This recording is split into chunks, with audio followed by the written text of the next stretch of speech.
بسم اللہ الرحمن الرحیم، السلام علیکم۔ میں سید عمران شفقت آپ کی خدمت میں حاضر ہوں۔ 2-3 خبریں ہیں، بڑی اہم ڈیولپمنٹس ہیں کہ پاکستان کس طرح بارود کا ڈھیر بن چکا ہے اور امریکی غلامی سے نکلنے والے یا امریکی غلامی کو رد کرنے والے ایبسولوٹلی ناٹ کہنے والے کس طرح امریکہ کے ساتھ نئی ڈیل کر رہے ہیں۔ امریکی شرط کیا تھی اور وہ کون سی شرط تھی جو مان لی گئی، اور پاکستان کی اسٹیبلشمنٹ کوئی معافی دینے کو تیار نہیں ہے۔ یہ 2-3 ملی جلی خبریں ہیں۔ میں آپ کو ایک چھوٹا سا واقعہ بیان کرنے لگا ہوں۔ ان سب سے پہلے آپ کو پتا ہے کہ قاضی فائز عیسیٰ صاحب پر مشتمل بینچ نے ایک فیصلہ دیا تھا ایک قادیانی کے حوالے سے، ایم ڈی کے حوالے سے، معافی چاہتا ہوں۔ اس فیصلے کے اوپر میں نے ایک ولاگ بنایا جو میرا خیال تھا، وہ ٹیکنیکل نہیں تھا، وہ ایک عمومی رائے کے بارے میں تھا کہ قاضی فائز صاحب نے کیا غلط کیا ہے اور کیا کچھ غلط ہوتا آیا ہے۔ تو میری یہاں پر جو ہمارا ایڈیٹوریل بورڈ ہے، جو کمیٹی کہہ لیں آپ اس کو، انہوں نے وہ ویلاگ روک دیا۔ انہوں نے کہا کہ یہ آن ایئر نہیں جا سکتا۔ اوکے، ویری گڈ، ٹھیک ہے، یہ ایڈیٹوریل کمیٹی کا حق بنتا ہے۔ اوکے، ہو گیا۔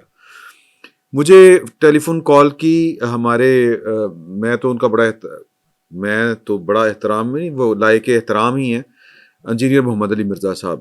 تو ان کی میرے ساتھ بات ہوئی تو انہوں نے مجھ سے پوچھا کہ تم نے اس پہ کیا ہے؟ میں نے کہا جی میں نے کیا تھا، روک لیا گیا۔ تو انہوں نے میرے سے پوچھا کہ تم نے کیا کہا تھا، ٹیکنیکل کوئی بات کی تھی کورٹ سے متعلق، عدالتی فیصلے؟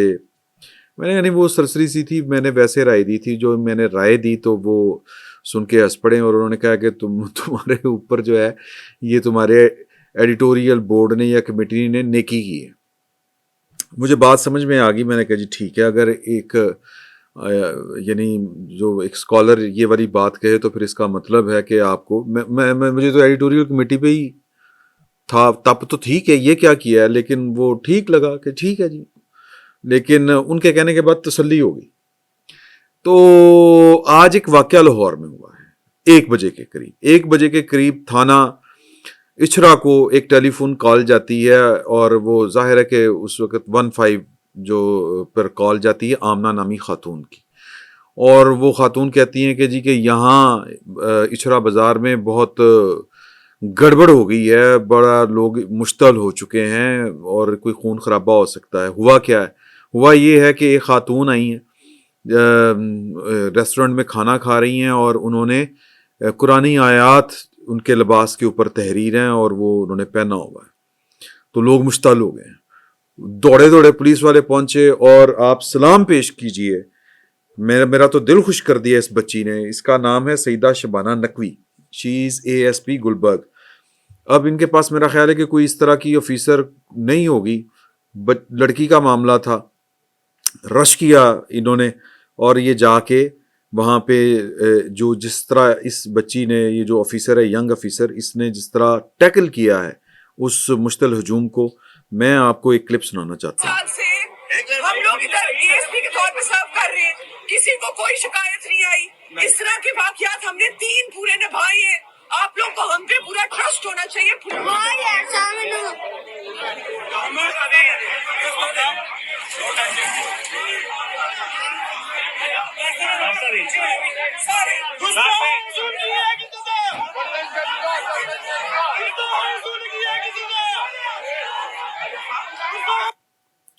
یہ وہاں پہ نعرے لگ رہے ہیں گستاخی رسول کی ایک سزا سرتن سے جدا۔ یہ مجھے چونکہ انجینئر محمد علی مرزا صاحب کی نصیحت یاد ہے، میں اس پہ میں کیا بات کروں، میں نے صرف آپ کو بتا دیا کہ پتہ نہیں یہ گستاخی رسول کس طرح ہوئی۔ اب وہ جو لباس تھا اس خاتون کا، وہ بھی میں چاہتا ہوں کہ وہ آپ دیکھیں۔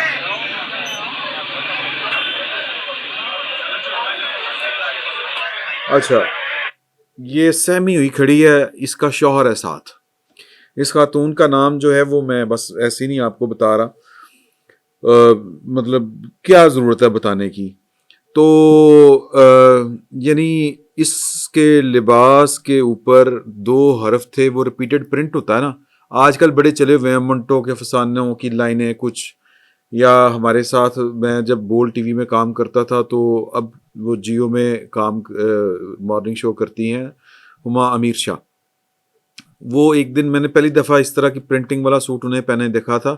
وہ اردو سے پرنٹ تھا, اردو کا ٹیکسٹ جو تھا. تو آج کل یہ فیشن چلا ہوا ہے. اب ہمیں بھی یہ سوچنا چاہیے ہماری بچیوں کو کہ وہ کون سے معاشرے میں رہتے ہیں کہ جہاں پر دیکھیں کہ لباس کو دیکھ کے ان کو یہ گستاخی رسول نعوذ باللہ من ذالک لگی. تو ایک بارود کا ڈھیر بن چکا ہے پاکستانی معاشرہ, اور یہ بارود کا ڈھیر بنایا گیا ہے, اور اس بارود کے ڈھیر کو بنانے میں ہماری ملٹری اسٹیبلشمنٹ کا بڑا گہرا ہاتھ ہے. ابھی بھی یہ پچھلے چند دنوں کی بات ہے, یعنی کہ عمران خان صاحب کے دور میں عمران خان صاحب کے خلاف یہ والا استعمال کرنے کی ایلیمنٹ کوشش کی گئی تھی. عمران خان صاحب آگے سے اس طرح کے تھے, تو باجوہ صاحب جو تھے ان کو لگا کہ یہ تو الٹ پڑ گیا. تو باجوہ صاحب نے پھر وہ جو تنظیم جا رہی تھی مارچ کرنے کے فلاں سفیر کو نکالو, پھر ان کے ساتھ مذاکرات کروائے اس اسکول آف تھاٹ کے جو غیر متنازعہ علماء کرام تھے ان کے ساتھ مل کے. تو باجوہ صاحب کو لینے کے دینے پڑ گئے تھے. پھر باجوہ صاحب نے ایک رمضان میں جو مشہور زمانہ بریفنگ دی تھی, اس میں اس جماعت سے متعلق پوچھا گیا کہ ان کا کیا کرنا ہے. انہوں نے کہا جی یہ نیشنل لیول کے اوپر اپنا سیاست میں کردار ادا کریں گے. تو ہمارے ہاں لشکر جھنگوی ہو یا سپاہ صحابہ ہو یا سپاہ محمد ہو, مجھے یہ اب نام اتنے متبرک ہیں کہ میں لیتے ہوئے مجھے بھی خوف آتا ہے کہ یار کہیں پہ کوئی میرے تو کوئی گستاخی دا نہ لا دے. تو یہ پراکسیز ہیں, یہ کھڑی کی گئی تھی, لیکن یہ بات ہمارے عام جو لے مین ہے شاید ان کو کوئی سمجھ آئے. ہوا یہ تھا کہ جہاد کروانا تھا, ہم نے ڈالر لینے تھے امریکہ کے کہنے کے اوپر, اور ہلری کلنٹن نے یہ اپنے سینٹ میں کھڑے ہو کے یہ والی حقیقت آشکار کر دی. وہاں پر تو 25 سال بعد ڈی کلاسیفائڈ کر دیتے ہیں نا انفارمیشن کو. تو اس نے کہا کہ ہم نے وہ ایک خاص قسم کا اسلام جو ہے وہ اسکول آف تھاٹ وہ اس کو پروموٹ کیا, پاکستان کو استعمال کیا, ہم نے جہاد کیا. جب جہاد کا ٹائم نکل گیا تو ہم نے پاکستان کو درمیان میں چھوڑ دیا. پاکستان کے جرنیلوں نے, ضیاء الحق نے اور ان کی پوری جو ٹیم تھی اس نے اربوں ڈالر کمائے ہیں, اربوں ڈالر. اور اس جہاد کے لیے جو را مٹیریل تھا, جو کھپیں تیار ہوتی تھی مجاہدین کی, وہ تیار کرنے کے لیے سعودی عرب امریکہ کے ڈالر آتے تھے, اور یہاں پر مدرسے بنتے تھے, اور وہاں سے جناب مجاہدین جو ہیں وہ افغانستان جاتے تھے. پھر اس کے بعد جو ہوا وہ آپ کے سامنے ہے. یہ بھی اوپن سیکرٹ ہے, یعنی وہ جو کرنے والے ہیں, لانچ کرنے والے ہیں ہلری کلنٹن, وہ مان گئی ہے. تو یہ پاکستان کی اسٹیبلشمنٹ, فوجی اسٹیبلشمنٹ نے ہمیشہ پاکستان کا بیڑا گرک ایسے کیا. خود ان کی آل اولادیں ڈالروں میں کھیلتی ہیں, فیکٹریاں اور لوگوں کے بچے انہوں نے مروا دیے ہیں, اور باقی جو بچے ہیں وہ جو اس جہاد میں نہیں جا سکے ان کو ان کے جو ہیں وہ ذہن خراب کر دیے ہوئے, برین واش کر دیے ہوئے, بے بندوق یہ پڑھا کے. اور پھر باقی جو سیاسی مقاصد حاصل کرنے کے لیے ہم نے جو ہے وہ طرح کے گروپ کھڑے کیے ہوئے. تو مطلب یہ ہے کہ پتہ نہیں ہم نے اس ملک کے ساتھ کیا کرنا ہے, اللہ بہتر جانتا ہے. یہ ملک بارود کا ڈھیر بن چکا ہوا ہے, اور اس کا اندازہ آپ یہ کیجئے کہ ایک یعنی کہ پولیس اسٹیٹ, اس کا مطلب ہے ریاست کی قوت نافذہ, وہ 7 3 4 جو مقامی علماء کرام ہیں ان کو بٹھا کے وہ جناب ویڈیو بنوا رہے ہیں, اور وہ ویڈیو میں آپ کو یہ سنانے لگا ہوں. بسم اللہ الرحمن الرحیم. میرا نام سیدہ شہزاد نقوی ہے, میں ایس پی گلبرگ ہوں. میرے ساتھ کھڑے ہوئے ایس ایچ او اچرا بلال. آج جس واقعے کا ہم ذکر کرنے جا رہے ہیں وہ اتنا ہے کہ ایک خاتون اپنے شوہر کے ساتھ اچرا بازار آئی شاپنگ کرنے. انہوں نے ایک کرتا پہنا ہوا تھا جس کے اوپر کچھ حروف لکھے ہوئے تھے. جب حروف لوگوں نے دیکھے تو انہوں نے کہا کہ آپ یہ کرتا اتار دیں, اور ایک کنفیوژن کریٹ ہو گئی کہ کہیں گستاخی ہو گئی.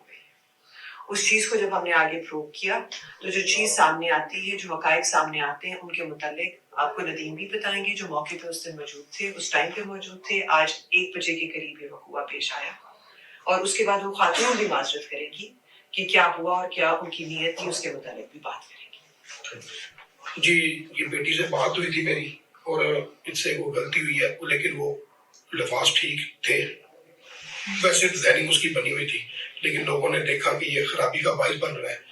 تو یہ بہن آئی, انہوں نے کہا آئندہ کے بعد ایسا لباس نہیں پہنیں گے, تو یہ نہیں معاف کر دیا گیا. السلام علیکم. معاف کر دیا میں گیا. اچرا بازار گئی اور میں نے یہ جو کرتا پہنا تھا یہ میں نے ڈیزائن سمجھ کے لیا ہے. مجھے نہیں پتا تھا اس پہ کچھ اس طرح کا لکھا ہے جس سے لوگ یہ سمجھیں گے کہ یہ شاید کوئی عربی لکھی ہے, اور میری ایسی کوئی نیت نہیں تھی, اور یہ جو بھی ہوا لا علمی میں ہوا ہے. لیکن میں پھر بھی معافی مانگتی ہوں. قرآن سنت اور نعوذ باللہ ہم سوچ بھی نہیں سکتے مسلمان ہو کے کہ ہم گستاخی کریں گے یا گستاخی رسول کریں گے. میں اہل سنت سے بلانگ کرتی ہوں, اور میرے سسر حافظ قرآن ہے. میں خود, ہم لوگ دینی تو گھرانے سے ہمارا تعلق ہے, اور میری ایسی کوئی نیت نہیں تھی, اور میں نے یہ جو بھی ہوا یہ لا علمی سے ہوا. لیکن میں پھر بھی معذرت کرتی ہوں, اور آئندہ ایسا کبھی نہیں ہوگا.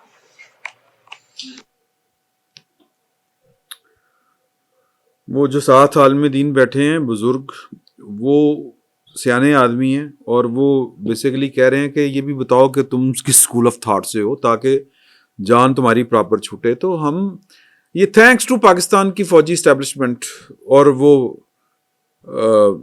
اب مجھے تو نہیں سمجھ آتی کہ یہ کس طرح ہم نے چیزیں ٹھیک کرنی ہیں, کس طرح یہ چیزیں ٹھیک ہوں گی. تو آگے بڑھتے ہیں. میں جو دوسری خبر ہے وہ آپ کے ساتھ شیئر کرنا چاہتا ہوں کہ آپ کو اندازہ ہوگا کہ, اور یہ خبر بھی آپ کے نالج میں ہوگی کہ پاکستان تحریک انصاف نے ٹیکنیکلی وہ جو اس کو نشان نہیں مل سکا تھا, تو وہ نام بھی نہیں مل سکا. ان کے جتنے آزاد جیتنے والے لوگ ہیں ان کے حمایتی یافتہ, تو انہوں نے فیصلہ کیا تھا کسی پارٹی میں ہم نے جانا ہے. تو شروع میں نام آیا تھا وحدت المسلمین کا, مجلس وحدت المسلمین. تو بڑا یہ قوی امکان تھا کہ یہ سب کے سب ادھر چلے جائیں گے. اور آپ دیکھیں کہ یہ کیا خوبصورت ایک پالیٹکس ہے کہ ایک طرف ان کے اوپر الزام ہے کہ جی کہ وہ عمران خان صاحب وہ ان کی خاص ہمدردیاں احمدیوں سے, اوکے. دوسری طرف الزام کیا بلکہ وہ تو شواہد ہیں کہ ان کی محبتیں جو تھی وہ بیک وقت ان کے ساتھ بھی تھیں, احمدیوں کے ساتھ بھی, اور ساتھ میں ان کی دیوبندیوں کے ساتھ, دیوبندیوں میں سے بھی وہ طالبان کے ساتھ. یعنی وہ ان کے لیے پلکیں بچھانا, راستوں کے کانٹے چننا, اور ان کے لیے راستے صاف کروانا, اور پھر ان کو واپس پاکستان کے اندر لا کے آباد کرنا. یہ سارے کے سارے کام انہوں نے کیے تھے. پھر تیسری طرف وہ جو اسکول آف تھاٹ ہے اہل تشیع, اس کی نمائندہ جو جماعت ایک طرح سے ہے مجلس وحدت المسلمین, اس میں شامل ہونا. تو یہ پورے کے پورے جتنے بھی انگریڈینٹس ہو سکتے تھے, ایون کہ پاکستان کی اسٹیبلشمنٹ بھی, لیکن وہ تو گڑبڑ ہوئی ان کی نالائکی کی وجہ سے کہ وہ کہتے ہیں کہ ہم اتنے نالائق کا بوجھ نہیں اٹھا سکتے, ورنہ تو انہوں نے جتنے بھی پاکستان کی پاور پالیٹکس میں ایلیمنٹس ضروری ہوتے ہیں وہ سب کے سب اکٹھے رکھے ہوئے تھے, نیشنل انٹرنیشنل. تو وہ بہرحال وہ بھی ایک پتہ نہیں, جب ان کلاسیفائڈ ہوں گی چیزیں تو پھر پتہ چلے گا کہ سائفر والا معاملہ کیا تھا. اسد مجید صاحب نے مرضی سے لکھا تھا یا کسی نے ان سے لکھوایا تھا, اس کے پیچھے بھی کہیں کوئی اور تو نہیں تھا. تو یہ والی باتیں جو ہیں یہ وقت آنے کے اوپر پتہ چلے گی. لیکن اچانک انہوں نے مجلس وحدت المسلمین کی طرف جاتے جاتے سنی اتحاد کونسل کا انتخاب کیا. اب یہ کیوں کیا, یہ خبر آئی ہے. یہ اس لیے کیا کہ ادھر سے مطالبہ تھا, کیونکہ اس وقت جو ہے وہ چیزیں جو ہمارے ویسے تو شروع ہوئی تھی نا کہ ہم کوئی غلام ہیں, میں نے جس طرح پہلے آپ سے عرض کیا, اور ایبسولوٹلی ناٹ کہ امریکہ کو ٹکر دینے والا کوئی وزیر اعظم جو ہے وہ پاکستان نے کوئی مان جم دیتا ہے عمران خان دی صورت. تو وہ تو پتہ نہیں اندر سے کھچڑی کیا ہے کھچڑی کیا نہیں ہے, وہ تو وقت آنے کے اوپر جس طرح میں نے پہلے آپ سے کہا کہ پتہ چلے گا.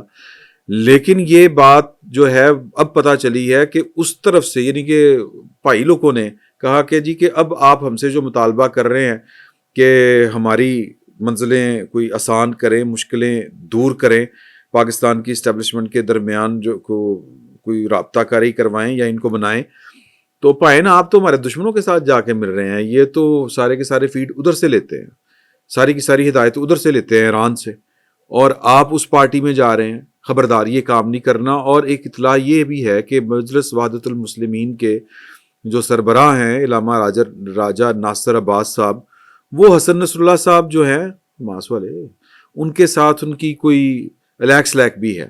تو امریکہ کو اس سے بھی ٹینشن تھی. تو یہ خبریں ہیں کہ ایک دفعہ پھر امریکہ کے کہنے کے اوپر, جن کو ایبسولوٹلی ناٹ کہا تھا عمران خان صاحب اور ان کی پارٹی نے یو ٹرن لے کے سنی اتحاد کونسل کی طرف اپنا منہ کر لیا ہے. تو ایک تو یہ خبر ہے. آخری جو بات میں آپ کے ساتھ شیئر کرنا چاہ رہا ہوں وہ آپ اچھی طرح جانتے ہیں کہ کل صبح پنجاب میں جو ہاؤس آف دا لیڈر ہے یعنی کہ وزیر اعلیٰ کا انتخاب ہونا ہے, اور یہ انتخاب پہلے پاکستان تحریک انصاف یا جو ان کے حمایتی یافتہ سنی اتحاد کونسل اس کے جو امیدوار تھے وہ میاں اسلم اقبال صاحب تھے. میاں اسلم اقبال صاحب پاکستان کی اسٹیبلشمنٹ کو 9 مئی کے حوالوں سے مطلوب ہیں. تو ادھر سے تو پشاور سے تو ضمانتیں ان کی ہو چکی تھیں اور وہ حلف لینے والے تھے اور مقابلہ کرنے والے تھے, لیکن وہ آئے ہی نہیں. آئے نہیں سے مراد یہ ہے کہ وہ راستے سے اچک لیے گئے, اور اس وقت جو ہے وہ پتہ نہیں, وہ ابھی تک تو کسی نے باضابطہ اناؤنس نہیں کیا کہ وہ قانون نافذ کرنے والے اداروں کی تحویل میں ہیں. یوں لگ رہا ہے کہ وہ خود آگے پیچھے ہیں, یا یوں لگ رہا ہے کہ وہ ان کو آگے پیچھے کر دیا گیا ہے. تو اب رانا آفتاب صاحب جو ہیں وہ ان کے امیدوار ہیں سنی اتحاد کونسل کے. رانا آفتاب صاحب کون ہیں, کتنے ووٹ لیتے ہیں, کتنے ووٹ نہیں لیتے, ایک اس بے بات پوشیدہ ہے, اور وہ بات پوشیدہ یہ ہے کہ پاکستان کی اسٹیبلشمنٹ ذرا دانش مندی سے چل رہی ہے. کے پی کے میں طالبان کا اور پاکستان تحریک انصاف کا جو گٹھ جوڑ ہے اس کا زور ہے, اس لیے وہاں پر, اور پھر عدلیہ بھی وہاں کی صوبہ سرحد کے پی کے کی, معافی چاہتا ہوں صوبہ سرحد کہہ دیا اپنے پختون بھائیوں سے, تو وہ ان کو وہاں سے بھی سپورٹ ہے. ضمانتیں ٹھکا ٹھک دبا دب شپا شپ ہو رہی ہیں. تو وہاں پر اس کا مطلب یہ ہے کہ ابھی اسٹیبلشمنٹ اپنی ذرا کہہ لیں کہ میں اگر اس کو سادہ الفاظ میں کہوں کہ زور آزمائی وہاں پر نہیں کرنا چاہ رہی, کہ وہاں پر اندیشہ ہے کہ زیادہ گڑبڑ ہو سکتی ہے, اس کو ذرا پولیٹیکلی مینج کرے گی, چیزوں کو ہینڈل کرے گی. لیکن جہاں پر اس کا زور زیادہ ہے اسٹیبلشمنٹ کا, وہاں پر اس نے جناب بند پا کے رکھ دیتا ہے. تو سادہ مطلب اس میں جو پوشیدہ ہے وہ یہ ہے کہ پاکستان کی اسٹیبلشمنٹ نے کے پی کے میں تو ایک قدم ذرا پیچھے ہوئی ہے, لیکن معافی نہیں ہوئی, صلح نہیں ہوئی. وہ جن کو لگتا ہے کہ جی کہ خان صاحب کے سامنے جائیں اور جنرل عاصم منیر صاحب سرنڈر کر دیں, کیونکہ عمران خان صاحب جو ہیں ان کو پنجاب سے بھی ووٹ پڑے ہیں اور کے پی کے سے بھی پڑے ہیں, اور اب وہ اتنے طاقتور ہیں کہ وہ آنکھوں میں آنکھیں ڈال کے باتیں کریں گے جنرل عاصم منیر کی, پاکستان کی فوج کی. میرا خیال ہے وہ غلطی کے اوپر ہیں. پاکستان کی فوج نے جس طرح خبریں آ رہی ہیں کہ 9 مئی کو بھی نہیں وہ بھولی, نہ انہوں نے سرنڈر کیا, نہ وہ سرنڈر کرنے کا ارادہ رکھتے ہیں. لڑائی ہوگی, ٹکر ہوگی. اللہ کرے کہ اس میں سے کوئی بہتری نکلے, کوئی درمیان کا راستہ نکلے, ورنہ تو ٹھاٹھ ہی ہے. فی الوقت اتنا ہے. بہت بہت شکریہ.